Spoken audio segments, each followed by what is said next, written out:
Okay ka lang ba, Auntie Claire? Normal pa ba, Auntie Claire? Matapos ba namang sabihin, wala daw oil crisis ang Pilipinas? Napakomment tuloy si former congresswoman ng DH Party List na si Bernadette Herrera. Ang sabi niya, is this fake news? Isinare po niya ang balita na kung saan nagsasabing idiniin ng palasyo na kasalukuyan ay hindi pa humaharap sa oil crisis ang bansa.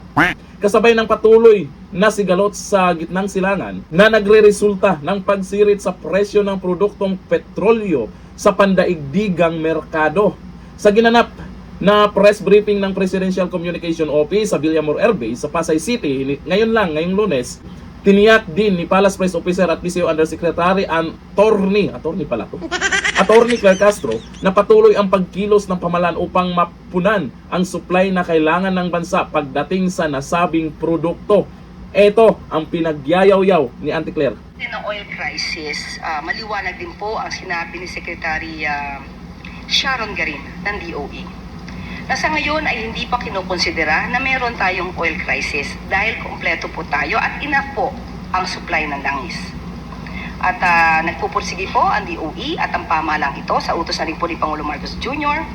na hindi mawala ng patid, hindi mapatid ang supply ng langis o produktong petrolyo sa ating bansa.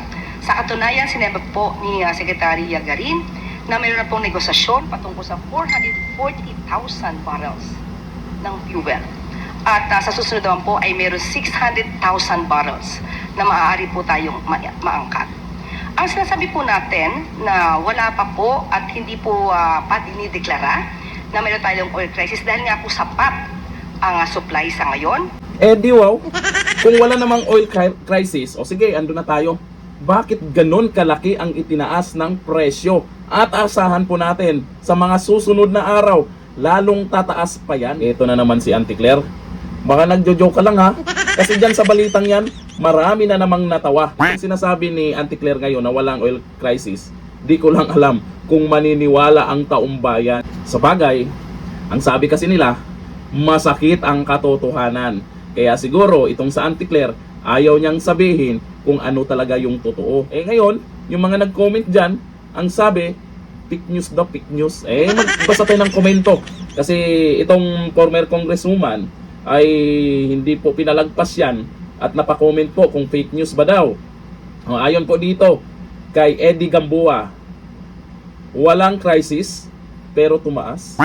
Tingnan nyo ha. Sabi ni Elmer Tobigong Pentak, walang krisis yan sa kanila madam dahil nakapag-ipon na yan. Sabi ni Tina Brown, matagal na silang fake news. Ayan, yung mga nag-comment na to sa post po ni BH Bernadette Herrera na sinare niyang balita na nakapakomment siya na is this fake news. Ito po yung mga sagot ng mga followers niya. Sabi ni Jubal Briones, normal ba talaga sila sa admin? Matatakwa ka na lang sa inis. O kayo, naniniwala ba kayo sa pinagyayaw-yaw ni Auntie Claire? Naku, malaking tulong to. Malaking tulong talaga si Auntie Claire, kaya lalong nagne-negative si Junior. Dito na, thank you. Bye-bye.